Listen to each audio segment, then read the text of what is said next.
capitalism.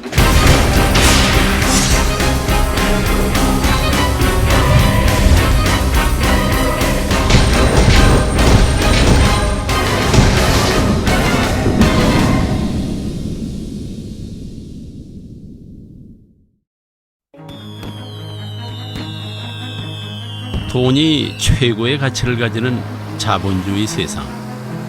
그래서 우리 모두는 부자가 되고 싶습니다. 하지만 모두 부자가 될 수는 없습니다. 오히려 섣불리 덤볐다가 하루아침에 거리에 나앉기 십상입니다. Went into a factory without knowing what not to touch. You'd soon be without fingers, without arms. So you have to be careful.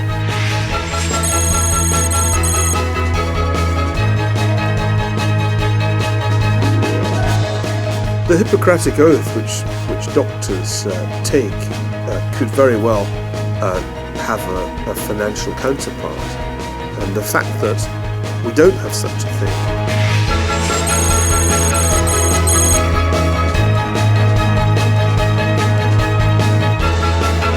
부모님들은 그렇지 않은 상황에서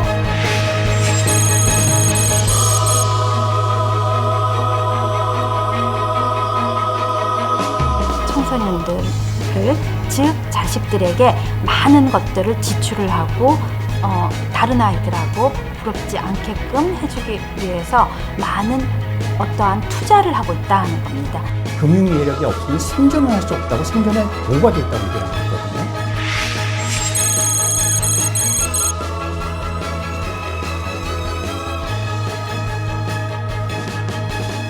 궁금하지 않으십니까? 부자들은 우리랑 뭐가 다른 걸까요? 특별히 돈 버는 머리가 있는 건 아닐까요? 아니면은 우리가 모르는 무언가를 알고 있는 건 아닐까요? 금융 자본주의 세상에서 부자로 살려면 도대체 무엇을 알아야 하는 걸까요?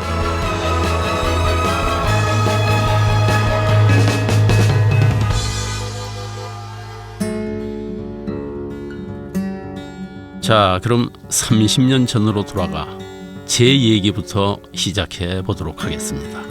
30년 전, 저는 꿈의 직장, 은행에 취직했습니다. 처음 고객과 만나는 순간 얼마나 긴장을 했는지 지금도 잊혀지지가 않습니다.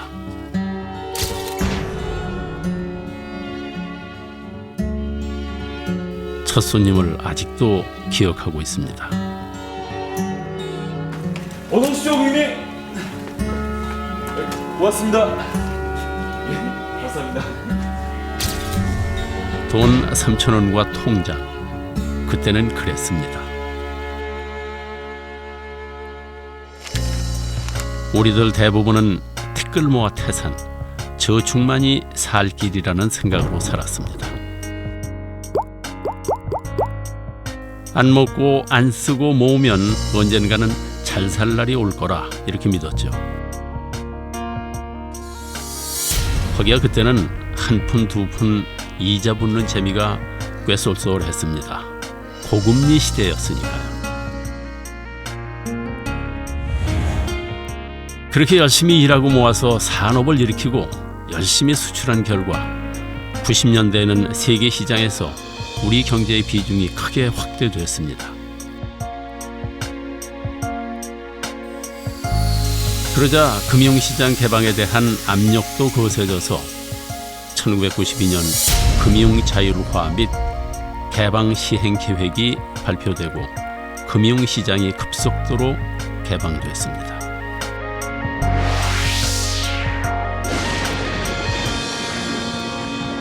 물밀듯이 밀려들어오는 외국 자본과 선진 금융회사들의 휘황찬란한 금융상품을 보면서 저는 깨달았습니다. 그래, 저축만이 살 길이 아니구나. 하루가 다르게 변하는 통화량, 오르락 내리락하는 환율, 그때마다 심하게 요동치는 주가. 금융자본주의 세상은 너무도 급박하게 변화무쌍하게 돌아가고 있었습니다. 2002년 저는 20년 차 은행원이 됐습니다. 솔직히 고백하건대 저도 남들처럼 잘 살고 싶은 평범한 직장인이었죠.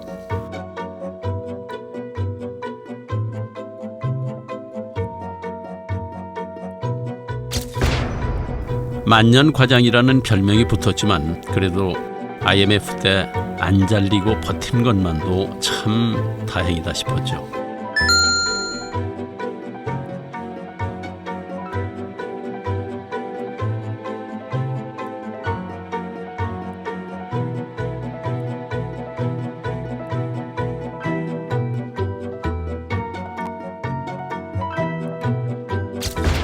운이 아주 좋은 날입니다.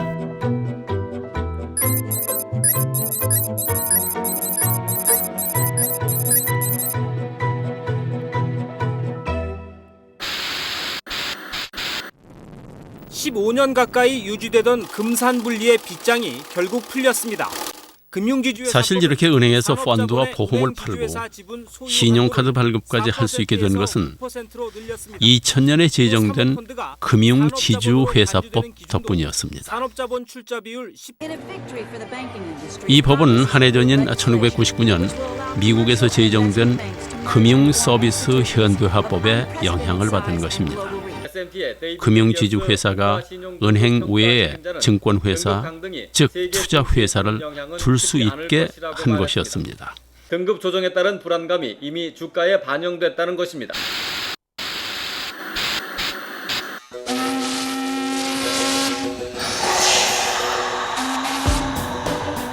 이를 두고 세계 금융의 황제라 불리는 조지 소로스는 유조선의 칸막이가 열린 것과 같다, 이렇게 말했습니다.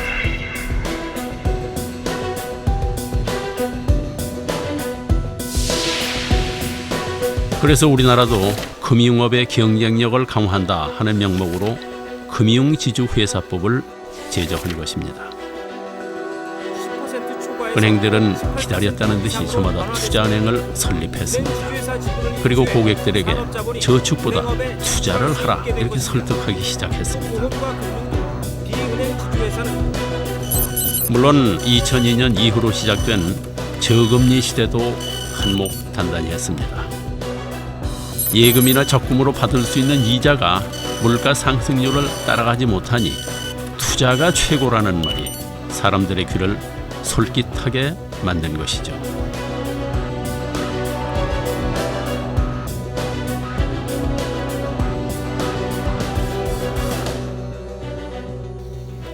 그 후 다시 5년이 흘렀습니다. 새로 나온 중국 펀드를 팔라는 명령이 떨어졌습니다. 판매 수수료가 특히 많은 상품. 우리 앞집에 사시는 김영감 님이시네요.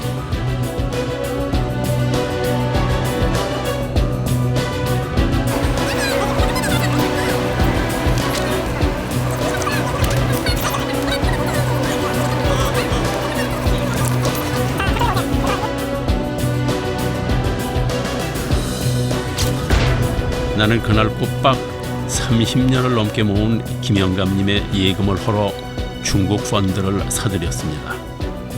요즘 제일 잘 나가는 펀드라, 이렇게 말씀드리면서. 근데 연일 최고치를 경신하던 중국 펀드는 순식간에 곤두박질 치기 시작했습니다.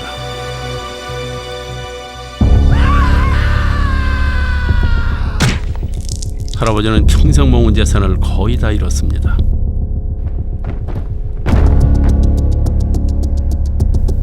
얼마 뒤에 할아버지가 자살했다는 소식이 들렸습니다. 도대체 내가 무슨 짓을 한 것인지.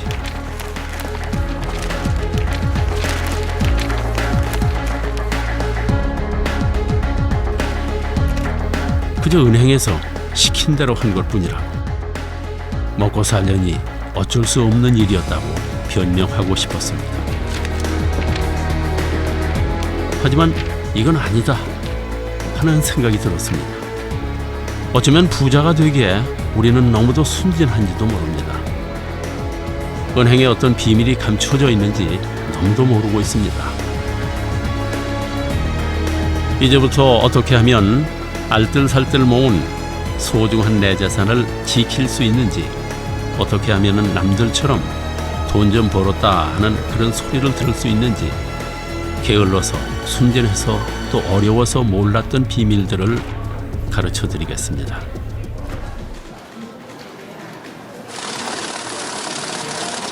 자, 그럼 먼저 은행의 비밀입니다. 자, 먼저 생각해 보십시오. 우리는 은행을 이웃이라 생각합니다. 가면 행복이 있다.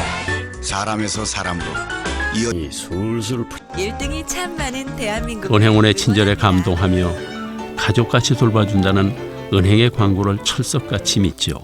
2012년에도 당신의 기쁨을 하나하나 키워가겠습니다. 펀드 투자자들에게 주거래 금융기관을 선택한 이유를 물었더니 이전부터 주거래 금융기관이어서라는 대답이 1위를 차지했습니다. 하지만 내가 기대하듯 은행원은 정말 나의 돈을 지켜주기 위해 항상 최선을 다해줄까요? 그건 은행에 대해, 은행원에 대해 너무 몰라 하는 말입니다. 솔직히 말씀드리면 은행원이 특정 상품을 권하는 건 대부분 뭔가 다른 이유가 있기 때문입니다. 뭐 직원들이 추천할 이유는 딱 하나죠. 본사에서 프로모션이 나온 거죠. 이 상품을 판매하라고. 그렇기 때문에 판매하는 것이지, 직원들이 이 상품에 아무런 본인한테 인센티브가 없다고 하면 판매할 이유가 없지 않겠습니까? 사실은 당연한 일입니다. 은행은 이익을 목적으로 하는 기업입니다. 그런데 어떻게 고객의 이익만을 우선으로 하겠습니까? 나를 위해서 추천해 주는구나 라고 생각하시기 전에, 지금 은행이나 증권사에서 이 상품을 많이 팔려고 하는구나. 그래서 내가 원하는 상품인지 아닌지를 일단 판단을 해보시고, 원하는 상품일 때만 가입하시는 게 자신의 돈을 지킬 수 있는 방법이라고 생각합니다.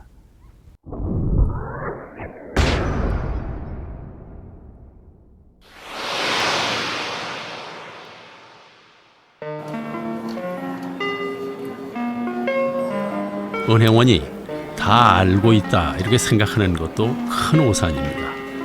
상품 종류가 너무 많아서 사실 다 알려고 해도 알 수가 없는 것입니다. 금융투자협회 발표에 따르면 7월 12일 현재 국내 펀드 수는 14개, 세계 1위 수준입니다. 금융 전문가들도 모르는 상품이 판매가 되고 있는데, 지점에서 판매하는 직원들이 그 상품을 안다는 건 불가능하죠. 금융기관의 본사에서 내려준 공문 가지고 판매하고 있다고 봐야겠죠. 삼성전자와 금융은행에 투자하는 것으로 이렇게 설명을 하고, 년 수익률은 12%다. 이 정도로만 설명을 했는데, 나중에 2년 후에 리먼 브라더스 사태가 생기니까 이 상품이 삼성전자에 투자한 게 아니고 리먼 브라더스에 투자한 거다. 모든 상품은 장단점이 있게 마련입니다. 그러니 그 상품의 수익성뿐 아니라 얼마나 위험한 상품인지에 대한 설명도 반드시 들어야 합니다. 내가 가입한 상품에 대해서 정확하게 이해를 하고서 그 상품을 가입했을 경우에 완전 판매입니다. 다 알고서 가입을 하는 거죠. 좋은 점, 나쁜 점을. 이런 것들을 모르고 가입하는 경우가 이제 불완전 판매라고 보시면 될 겁니다. 근데 대부분의 경우에는 안 좋은 점은 대충 넘어가고 좋은 점만 얘기를 하거든요.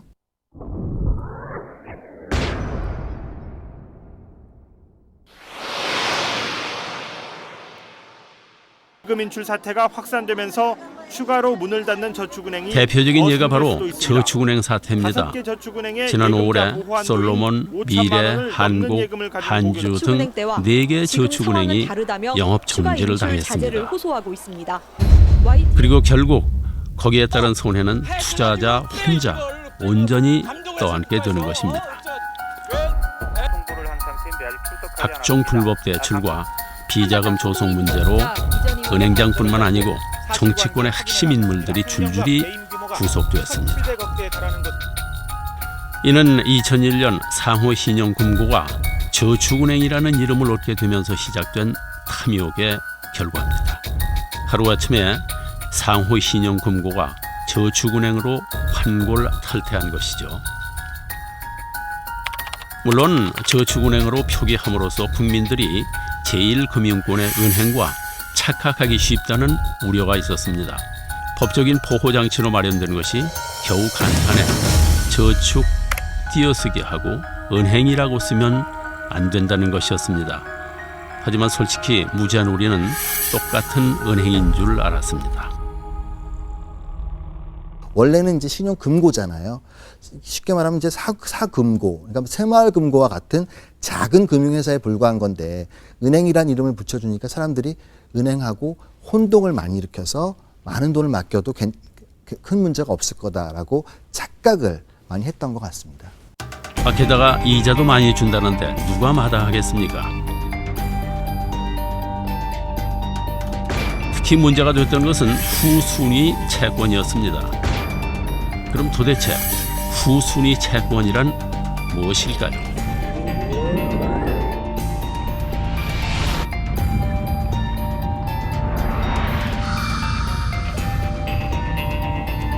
저축은행이 파산했을 경우에 예금자 보호법에 의하면 예금은 최고 5천만 원까지 원금을 보장해주게 돼 있습니다.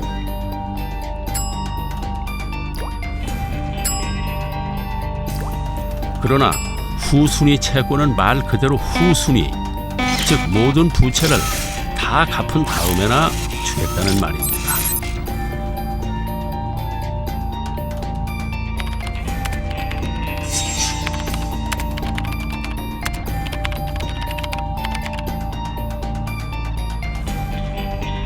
그렇다면 저축은행이 후순위 채권을 파는 이유는 뭘까요? 바로 BIS 때문입니다.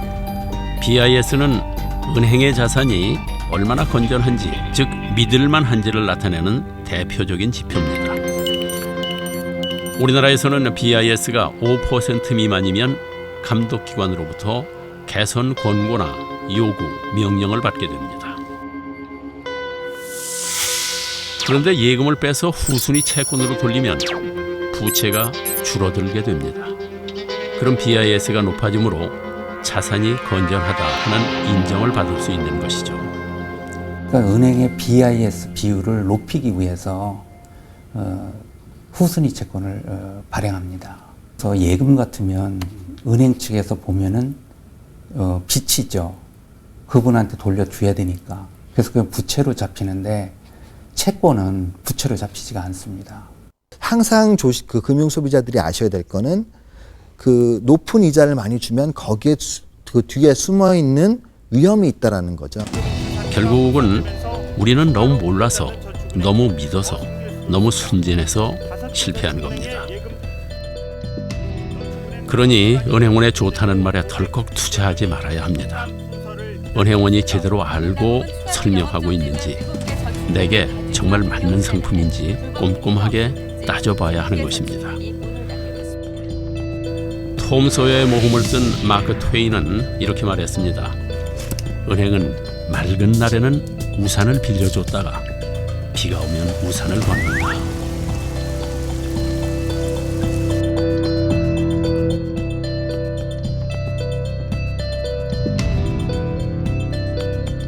비 오는 날 우산을 뺏지 않겠다. 은행쟁이 바뀔 때마다 의뢰하는 말입니다. 그러나 과연 믿을 수 있을까요?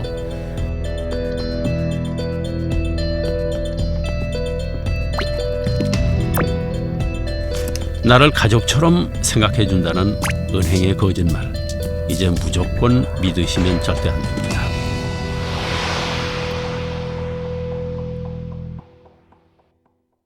이제 두 번째, 금세기 최고의 투자 방법이라는 펀드. 그 비밀을 파헤쳐 볼까요? 펀드란 다수의 사람으로부터 자금을 끌어모아서 주식이나 채권 등에 투자한 뒤에 수익을 나누어 갖는 금융 상품을 말합니다. 내가 펀드를 사면 나와 같은 펀드를 산 사람들의 돈이 합쳐져서 수탁회사로 갑니다. 수탁회사는 돈을 보관하고 있습니다. 그럼 자산운용사의 펀드 매니저가 투자를 결정하게 됩니다. 이제 수탁회사는 가지고 있던 돈을 투자합니다.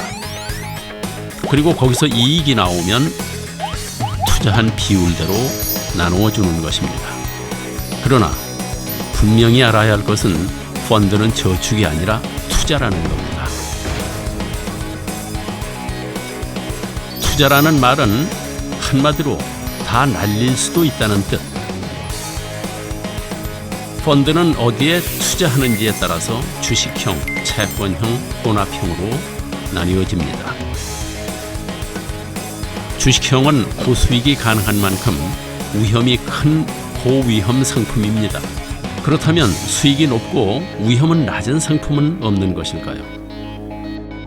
고수익과 저위험은 완전히 배치되는 개념인 것 같습니다. 그래서 그런 상품이 있다고 하면 제가 먼저 투자해야 될 것 같고 제가 아는 바에는 그런 상품은 없는 걸로 알고 있습니다.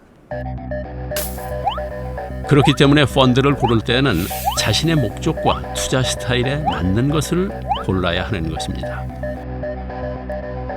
방금 보셨지만 내가 은행에서 펀드를 샀다고 해서 은행에서 펀드를 운영하는 게 아닙니다. 은행은 그저 펀드를 파는 판매자와 돈을 맡아두는 수탁자의 역할을 할 뿐이죠. 실제 펀드를 운영하는 것은 자산운용회사에서 하는 것입니다. 내 돈을 이렇게 많은 전문가들이 운영해 준다니 고마운 마음이 드시나요? 하지만 알고 있지 않습니까? 세상에 공짜는 없는 법입니다. 자, 일단 판매회사인 은행이나 증권사는 나한테 펀드를 팔면서 수수료를 챙깁니다. 팔 때 받는 경우를 선취, 나중에 받으면 후취, 또 90일 이전에 다시 팔고 싶으면 수익금의 70%를 환매 수수료로 내야 하는 것입니다. 펀드에 투자를 하면 내 돈을 내가 10만 원을 냈는데 펀드 통장에 찍히다 보면은 99,000원이 찍혀 있단 말이죠. 이 1,000원이 뭐지라고 궁금해 하시는 분들도 있고 아예 그것도 모르시는 분들이 있으세요. 그러면 이제 10만 원을 넣었는데 내 통장에 원금에서 99,000원이 찍히는 이유는 선취 수수료로 1,000원이 빠져나갔다라는 의미가 되는 거거든요. 그뿐이 아닙니다. 수탁회사와 투자운용회사에는 매년 보수를 주어야 합니다. 펀드가 잘 나가서 50% 이상의 이익을 낼 때는 그래도 괜찮습니다. 거기서 일정 부분을 떼어주면 되는 것이니까요. 하지만 수익을 못 냈다고 보수를 안 주는 게 절대 아닙니다. 미안하다 이렇게 깎아주지도 않습니다. 결국 원금에서 주어야 되는 것입니다. 수수료를 뭐 100만 원, 200만 원씩 이렇게 수수료를 계산하고 하더라고요. 그 서류를 보니까. 근데 그것은 수수료에 대해서는 사전에 설명 없이 일방적으로 수수료를 이제 계산을 했고요. 또 그 상한길이 됐을 때에 그 원금과 이자를 줄 때에는 자네들이 일방적으로 그러니까 회사 자체의 이익금을 먼저 다 챙기고 이익이 없으면은 그 고객에게 그 원금에서 일방적으로 삭감한다 하는 것을 제가 나중에 알았습니다. 보통 판매 보수가 1% 높을수록 투자자의 수익률은 0.31% 낮아진다는 통계가 있습니다. 1%가 뭐 그리 대단하냐 이렇게 생각하실 수 있습니다. 그런데 매월 40만 원씩 투자한다고 했을 때 9%의 투자 비용과 딱 1% 차이 나는 10%의 투자 비용을 계산해 보면 이렇게 큰 차이가 납니다. 그러니 수수료는 0.1%라도 아껴야 되는 것입니다. 그런데 여기서 끝이 아닙니다. 수수료와 보수는 그저 보이는 비용일 뿐이고 보이지 않는 비용이 또 있습니다. 주식을 한번 사고 팔 때마다 증권사에 내는 수수료가 있습니다. 펀드를 운영하는 펀드 매니저들이 사고 팔 때마다 나는 모르지만 거기 숨어있는 그 비용들이 계속 발생을 하거든요. 바로 주식 매매 수수료, 주식을 매매할 때마다 지불해야 되는 비용입니다. 그런데 증권 거래가 얼마나 빈번한지를 말할 때는 매매 회전율이라는 말을 씁니다. 매매 회전율이란 고객의 돈으로 주식을 샀다가 다시 돈으로 환매하는 것을 말합니다. 이렇게 한 바퀴 도는 것을 회전율 100%라고 합니다. 자산운용회사가 우리가 모아준 100억 펀드로 주식을 다 샀다가 그대로 다 팔면 매매 회전율은 100%입니다. 미국은 평균 100%입니다. 그럼 두 바퀴를 돌리면 200%, 미국에서는 이 정도만 돼도 깜짝 놀란다고 합니다. 그런데 우리나라의 경우 대형 펀드 중 1,400%, 1,500%인 것이 허다합니다. 심지어 6,200%인 것도 있었습니다. 회전할 때마다 매매 수수료를 지불해야 하는데 이렇게 회전율 높으니 그 수수료 또한 만만치 않습니다. 그러니까 펀드를 살 때는 꼭 매매 회전율을 확인해야 되는 것입니다. 주식이나 채권을 사고팔 때 거래 비용이 발생을 하는데 많이 회전율이 높다라는 건 많이 사고 팔았기 때문에 투자자들이 모르고는 있지만 지불해야 되는 비용들은 많아진다는 거거든요. 자, 그럼 이쯤 해서 궁금해집니다. 도대체 어떤 펀드를 골라야 할까요? 우리의 목표는 손실은 최소로 줄이고 이익은 최대로 키우는 것. 종류도 많고 이름도 하도 길고 복잡해서 모르겠다고요.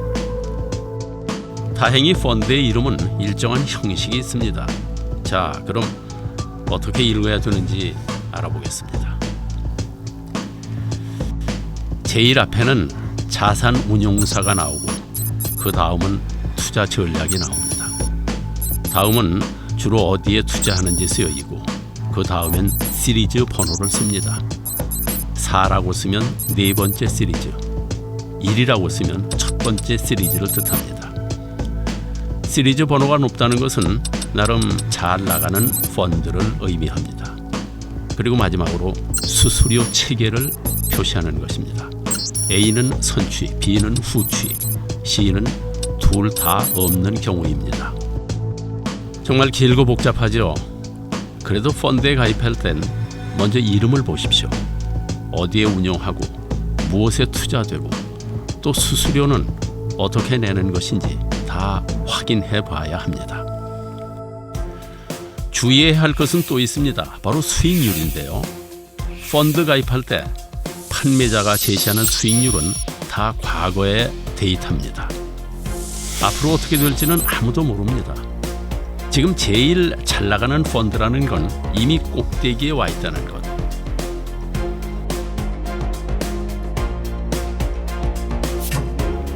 그러므로 수익률만 보고 판단하는 건 위험한 일입니다.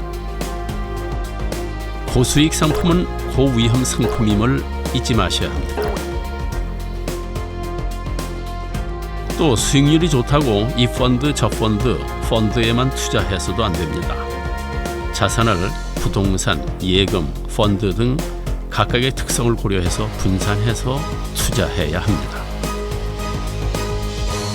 내가 그 수익을 좀 추구하는 스타일인지 아니면 수익은 좀 낮더라도 안정적인 그 수익을 기대하는 그 성향인지를 파악을 하신 다음에 성격이 전혀 다른 상품들, 즉 펀드, 예금, 채권 이런 식으로 이제 부동산 전혀 다른 상품들을 잘 섞는 게 진정한 의미의 분산 투자라고 생각을 합니다.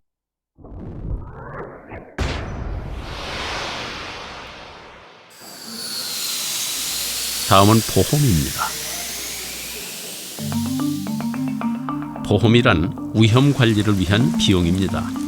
이는 저축이나 펀드와 같은 재테크 수단이 결코 아니라는 뜻이죠. 한참 인기 있었던 변액보험의 경우에 한 달에 20만 원의 보험료를 내면 그중 위험보험료를 떼고 사업비, 수수료 등의 부가 보험료를 뗀 다음에 나머지를 88에서 95%를 저축보험료로 따로 떼서 펀드에 투자하는 것.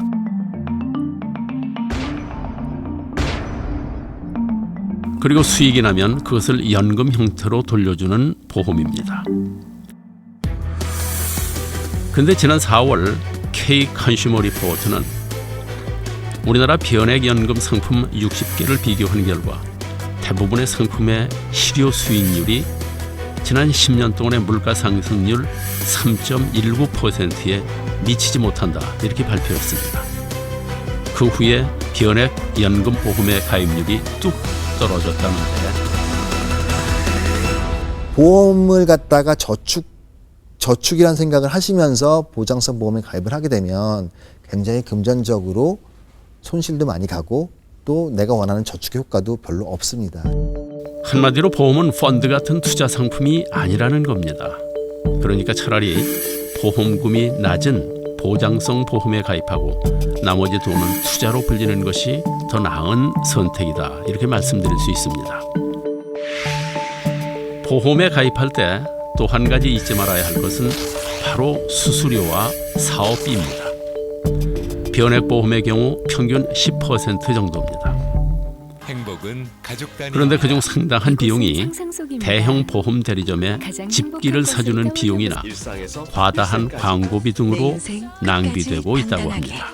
디렉트 보상 서비스는 삼성화재. 소비자들은 저렇게 좋은 상품이 있어라고 가입을 하는데 실질적으로는 그런 굉장히 그 치명적인 비용에 대한 얘기는 안 하고 넘어간다는 거죠. 그렇다면 어떻게 하면 좋은 보험을 고를 수 있을까요?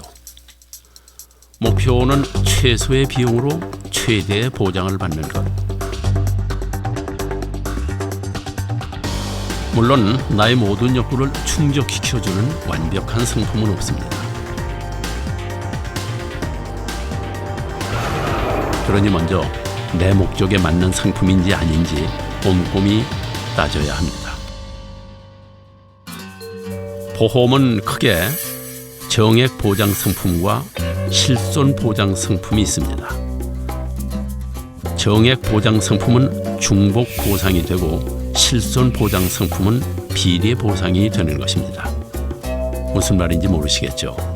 자, 쉽게 설명해 보겠습니다.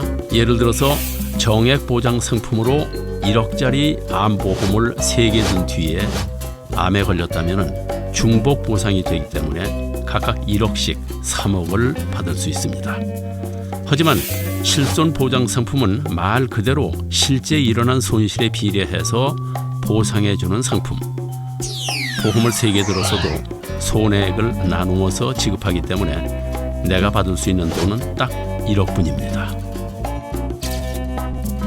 자, 그러니까 간단합니다. 생명보험회사에서 들든 손해보험회사에서 들든 아무 상관없습니다.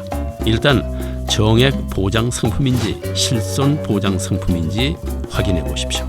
그리고 실손 보장 상품은 중복 보장이 안 되니까 하나만 들면 됩니다. 여러분 같은 분들도 건강검진이나 또 묻지도 따지지도 않는다는 상품은 더 조심해야 합니다. 효도하라 하는 말에도 흔들리지 마십시오. 또 광고와 약관의 보장 내용이 크게 다른 것도 많기 때문에 정말 주의해야 합니다. 보험 상품의 경우에는 판매할 때는 뭐 조금만 문제가 있으면 보험금 지급할 것처럼 그렇게 판매하지만 실제 보험사고 발생을 하면 굉장히 복잡한 약관을 들고 와서 여기 때문에 안 된다, 이것 때문에 안 된다 이렇게 해서 거부하는 것이 문제입니다. 그러니 보험에 가입할 때는 꼭 약관을 확인해야 하는 것입니다. 자, 이제 마지막 파생 상품에 대해 알아보도록 하겠습니다. 먼저 파생 상품이란 과연 무엇일까요? 이건 사과입니다. 그런데 이 사과로 새로운 물건을 만들어내면 그게 바로 파생 상품인 것입니다. 파생 상품의 종류에는 선도 계약, 선물, 옵션, 수합이 있습니다. 하도 어려워서 다 설명할 수도 설명해도 알아들을 수도 없습니다. 그래서 우선 가장 쉬운 선물만 설명해 보겠습니다. 농부가 사과 농사를 짓는데 사실 농부도 농사가 잘 될지 어떨지 잘 모릅니다. 그런데 한 업자가 개당 100원을 보장해준다 이렇게 제안합니다. 100원이 넘으면 농부가 손해를 보고 100원이 안 되면 업자가 손해를 보죠. 예측할 수 없는 행운을 기대한다는 면에서는 도박이랑 비슷합니다.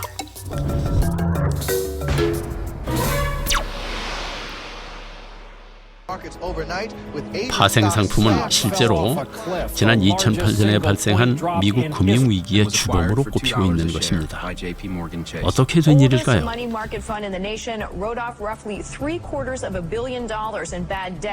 대출업자는 주택을 담보로 해서 대출해준 서브프라임 모기지론에 돈을 받을 권리를 증권으로 만들어서 투자은행에 팔았습니다. 투자은행은 모기지론에서 파생된 상품들, 심지어 모기지론을 갚지 못했을 때를 대비한 상품까지 만들어 전 세계에 팔았습니다. 그러나 부동산 가격이 떨어지고 빚을 갚지 못하는 사람들이 늘자 서브프라임 모기지가 부실해지고 말았습니다. 파생 상품의 원재료가 부실해졌으니 이를 근거로 만든 파생 상품이 부실해지는 건 당연한 일. 살아남기 위해 이른바 저가의 동침도 마다하지 않고 결국 있으며 이를 직접 판매하고 투자한 베어스턴스와 리먼 브로더스가 손실을 감당하지 못하고 쓰러지고 말았습니다. 쇠퇴의 길을 걷고 있습니다. 뿐만 아니라 이 부실 파생 상품과 연계된 또 다른 파생 상품들이 전 세계 투자자들에게 팔려나간 상황. 전 세계 금융시장이 동시에 마비될 수밖에 없는 상황이 된 것입니다. 이러한 위험성에도 불구하고 작년 우리나라 파생 상품 거래량은 38억 건, 전 세계 거래소의 27%를 차지하면서 3년 연속 세계 1위를 달리고 있습니다.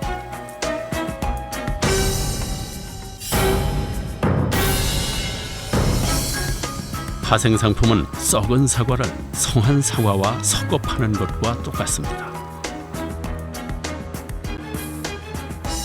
그러니 일확천금의 망상은 지금 당장 버려야 합니다. 자, 어떻습니까? 왜 이제껏 몰랐나 싶으시죠?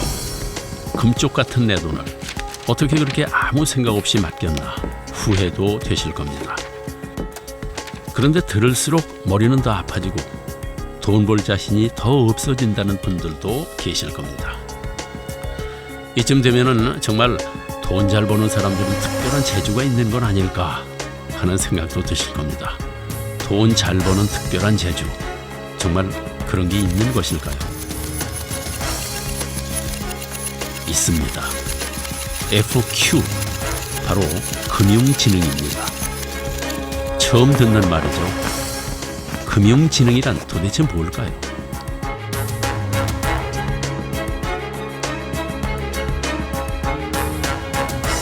우리는 금융지능에 대해 심층적으로 연구해온 한국개발연구원의 천규승 박사님을 만났습니다. 금융생활을 좀 더 효율적으로 또 합리적으로 이루어서 좀 더 나은 풍요로운 세상을 살기 위해서 필요한 개개인에게 필요한 어떤 자질, 즉 금융지능이란 금융에 대한 이해력을 말하는 것입니다. 우리는 성인의 금융 이해력 지수에 관한 연구를 토대로 해서 초등학생의 금융 이해력 지수를 측정해 보기로 했습니다. 그 사람의 금융 경향은 그대로 이제 굳어지게 되거든요. 그래서 이제 그 우리 국민 전체의 어떤 그 금융 복지를 위해서 어떤 방향으로 이 금융 교육을 이끌어 나가야 될지 이런 걸 이제 이해하기 위해서는 초등학교 금융 이해력 테스트가 굉장히 필요했던 거죠. 조사는 전국 초등학교 고학년 656명을 대상으로 실시도 했습니다. 그 결과 영역별로 보면은 관리와 보험 영역의 점수가 제일 높게 나왔고 신용과 부채 관리 영역의 점수가 제일 낮게 나왔습니다. 신용 관리가 중요하다는 건 알고 있어요. 근데 실질적으로 신용카드를 어떻게 써야 되는지, 뭐 빚은 어떻게 갚아야 되는지 여기에 대해서는 전혀 이해력이 굉장히 높지가 못했었습니다. 또 정기적으로 용돈을 받는 경우가 금융지능이 상대적으로 높게 나타났습니다. 용돈을 정기적으로 주고 그리고 용돈 관리를 하는 아이들은 이해도가 굉장히 높습니다. 이제 돈에 대해서 스스로 접촉하게 되니까 그 돈에 대한 관리 능력도 생기게 되고 부모님과 돈 쓰기에 대해서 대화하는 횟수와 금융지능의 차이를 분석한 결과는 의외로 가끔 한 달에 1, 2회 정도 부모님과 대화한다는 학생들의 점수가 모든 영역에서 높았습니다. 오히려 자주 대화한다는 경우가 더 낮은 점수를 받은 것은 가정에서의 돈 쓰기 교육이 잔소리에 그치고 있다는 뜻입니다. 부모들 교육이 안 되어 있기 때문에 가정교육이 이루어지지 못하는 거죠. 부모들이 우리 아이들한테 뭘 교육해야 되는지, 어떤 이야기를 하면 안 되는지. 사실 우리의 부모님들은 아이들에게 돈 얘기를 하는 것을 창피하게 여기셨습니다. 없어도 없는 척 안 하고 있어도 있는 척 안 하셨죠. 그렇다면 우리는 어떨까요? 우리의 아이들에게 제대로 교육하고 있는 걸까요? 우리는 과연 우리의 자녀들이 가정의 경제적인 상황에 대해 제대로 알고 있는지 궁금해졌습니다. 그래서 서울대학교 심리학과 곽금주 교수팀과 함께 부모와 청소년을 대상으로 경제 인식 조사를 실시했습니다. 먼저 가정의 총 소득을 물어보는 질문에서는 각 항목마다 청소년과 부모의 비율이 눈에 띄는 차이를 보였습니다. 실제 부모가 얘기한 소득과 청소년들이 우리 가계에 대한 소득들을 보면은 청소년들이 훨씬 더 높게 인식을 하고 있었다는 겁니다. 그만큼 청소년들은 실은 우리 가정이 풍부하다라고 생각을 가지고 있는 거죠. 한마디로 가정 형편을 잘 모른다는 뜻이 되겠습니다. 10단계 사다리로 현재 가족의 사회적 위치를 물어본 질문에서도 역시 자녀가 부모보다 자신의 위치를 높게 평가하고 있었습니다.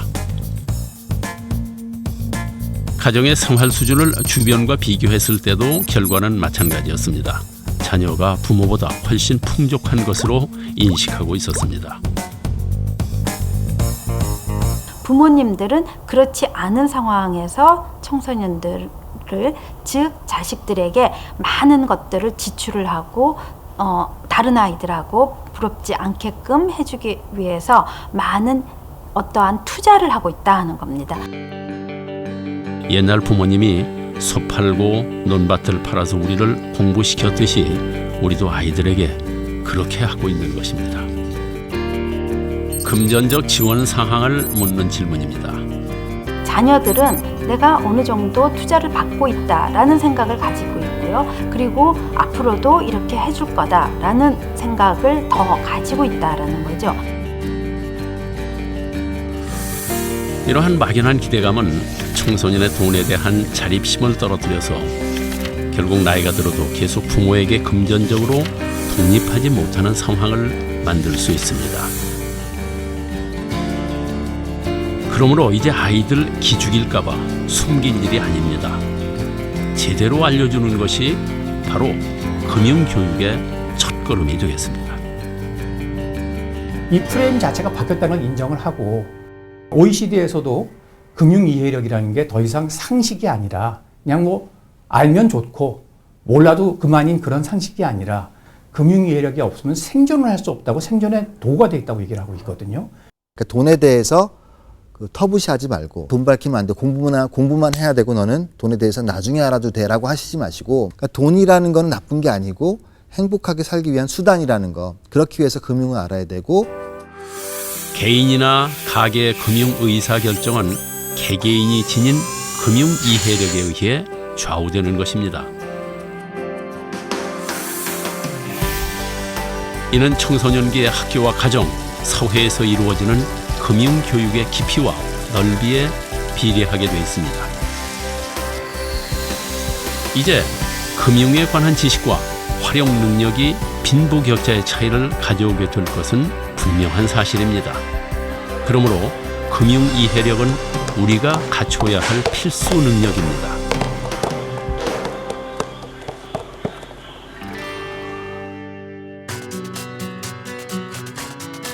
그렇다면 금융 선진국이라 불리는 미국의 금융 교육은 어떨까요? 지난 2002년 미국은 금융 교육을 활성화시킨다는 연방정부의 정책에 따라서 재무부에 금융교육국을 새로 만들었습니다. 그리고 국민을 위한 금융교육을 적극적으로 지원하기 시작했습니다. 또 각계의 전문가들이 모여서 만든 점프스타트의 소비자 금융교육 표준안을 이용해서 금융교육의 체계를 잡았습니다. 자, 그러면은 미국의 금융교육은 우리와 어떻게 다를까요? 머니세이브는 시카고 재무부에서 마련한 금융교육 프로그램으로 해마다 학교를 선정해서 특별 활동으로 하는 금융 수업입니다. Divided into different quadrants. The first quadrant is actually save, which is very important. Spend, donate, and invest. And it comes with a piggy bank, which teaches you how to do this and why it's important to do. And it has an interactive component with parents. 시카고에 위치한 웨스트리지 초등학교는 지난해 금융교육 머니세이브를 실시한 학교입니다. The students last year in the springtime, they got a chance to actually get a workbook from the Money Savvy Kids program. And they also got a little bank, just like the one on the workbook. 저축만이 아닌 소비하고 기부하고 투자하는 방법과 습관을 어렸을 때부터 교육시킨다는 것. 저축만을 강조했던 이제까지의 우리의 교육과는 많이 다른 접근법입니다. The earlier the kid learns how to handle their money, whether it's how to save it, what to spend it on, how to invest it, and how to actually donate money in different organizations, they'll be able, when they become a teenager or an adult, they'll know how to handle this. Well, I think it's a place to start, and the programs that we have with our partners in the Chicago Public Schools is actually interactive with parents. We send home literature so that it can be a family discussion. As I said before, a lot of parents are afraid, don't know where to start, and so we do like it to be a beginning, but we want it to be part of everyday conversation within families. 학교와 집이 함께하는 교육, 그리고 변화된 금융시장에 적응할 수 있도록 새롭게 개발된 학습 과정이 상당히 인상적입니다. And my tagline for Save, Spend, Grow It is it's your money, your choice. 다행히 최근 우리나라에서도 새롭게 변화된 금융 환경에 적응하기 위한 교육을 목표로 해서 초, 중고 금융교육 표준안을 마련했습니다. 그리고 현재 그 내용을 반영한 교과서가 개발, 보급되고 있습니다. 이제 좀 더 현실적이고 체계적인 금융교육이 가능해지는 것입니다. 그러나 과연 학교에서만 배운다고 될까요? 이미 학교를 졸업한 우리는 또 어떻게 할까요? 세계적인 경제학자인 라구람 라자는 성인 금융교육의 중요성을 강조하고 있습니다. By all means, at an early age, knowing what a stock is, what a bond is, etc., is useful. But I think you need a re-education at the point that you're starting to invest. And I think one of the most important messages at that point is it's very hard to make money. And I think people don't get that message.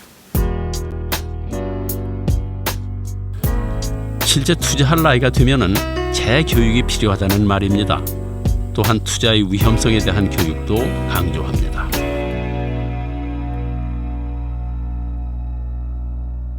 And unfortunately, in a financial frenzy, people think there are very easy ways of making money because they hear it from the hairdresser, they hear it from their storekeeper. Just put some money in this and it will double your money. That's when you have to start being very scared. You went into a factory without knowing what not to touch. You'd soon be without fingers, without arms. So you have to be careful. 자, 그러나 하루가 다르게 변화하는 금융시장과 매일 쏟아져 나오는 상품들을 분석하는 것은 만만치 않은 일입니다. 또 그랬다 하더라도 투자에는 언제나 위험이 도사리고 있습니다. 자, 그렇다면 어떻게 해야 할까요? 나의 수입과 지출을 고려해서 내 인생 전반에 걸친 맞춤형 상담을 해주고 금융상품의 장단점을 분석해서 진심으로 조언해주는 전문가가 있으면 좋지 않을까요? 물론 우리나라도 금융 자문을 하는 사람들은 많이 있습니다. 보험 상품 판매원이나 은행에 소속된 금융 자문들이죠. 그런데 정말 그들이 나를 위한 조언을 해줄 수 있을까요?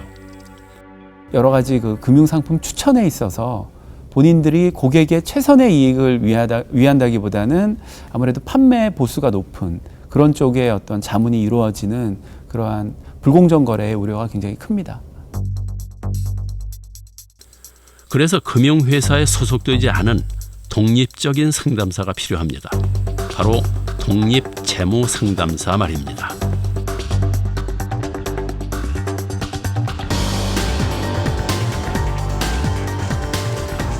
현재 미국과 영국에서는 이미 독립재무상담사 제도를 시행하고 있다고 합니다.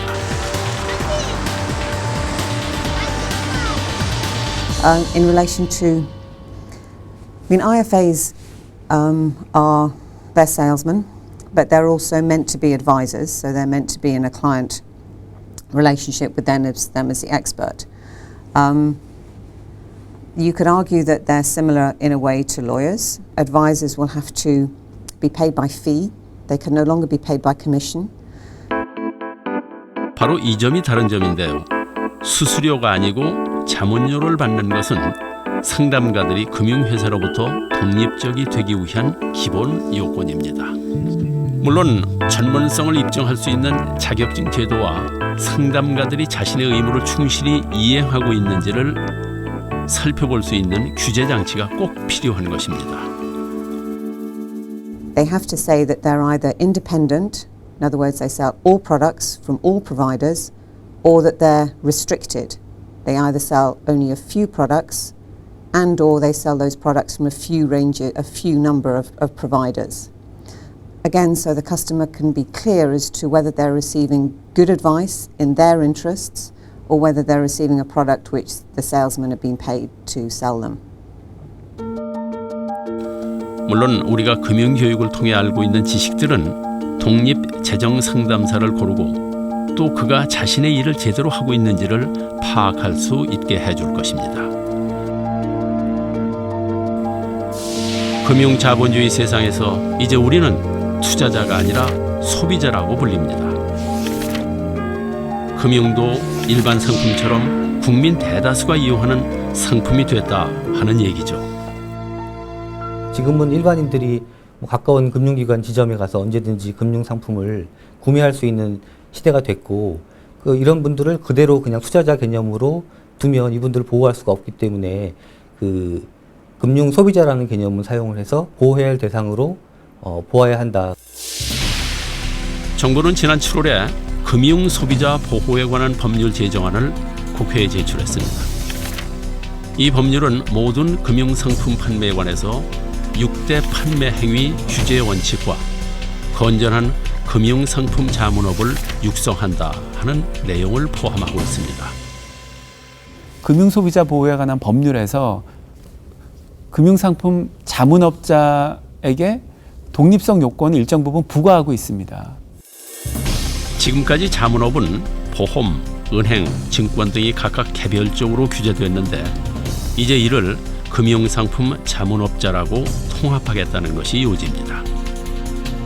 그 미흡한 점은 시장 전체에 있어서 가장 좋은 금융투자 상품 내지는 금융상품을 고객에게 추천할 의무가 있습니다. 그런데 우리나라 같은 경우에는 아직까지 그 정도 수준의 그 선관 의무를 자문업자에게 부여하고 있지는 않습니다. 쉴 틈 없이 변화하는 금융 시스템과 매일같이 홍수처럼 쏟아져 나오는 금융 상품 속에서 소비자로서 제대로 보호받기는 아직 먼 이야기라는 생각이 듭니다. We need to get used to the fact that we will be a more financial world in 10 years now than we are today, and we are more financial than we were 10 years ago. 하지만 우리는 아직도 너무 게으르고 순진하고 무지합니다. 지난 1년 동안 금융범죄 사건만 모아놓아도 온 벽을 가득 메울 정도입니다. 물론 그 피해는 고스란히 우리가 짊어지고 있죠. 그런데 몰랐다는 이유만으로 그저 내 탓이요 하는 게 잘하는 짓일까요? 우리가 아파서 의사를 찾아가면은 의사는 우리에게 우리의 병과 치료 방법을 설명해 줘야 합니다. 그것은 의사로서의 의무입니다.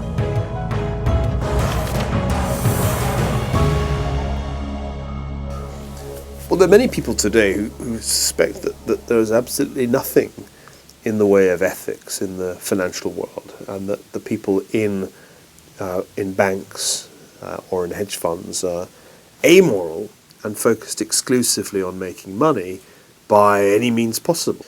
The Hippocratic Oath, which doctors take, could very well have a financial counterpart, and the fact that we don't have such a thing, we don't have a formal oath by people who become bankers, may be a problem. 그러므로 당당히 요구하셔도 됩니다. 제대로 설명해달라고. 모르겠으니 다시 설명해달라고. 이 상품이 얼마나 위험한 상품인지 확실하게 말해달라고.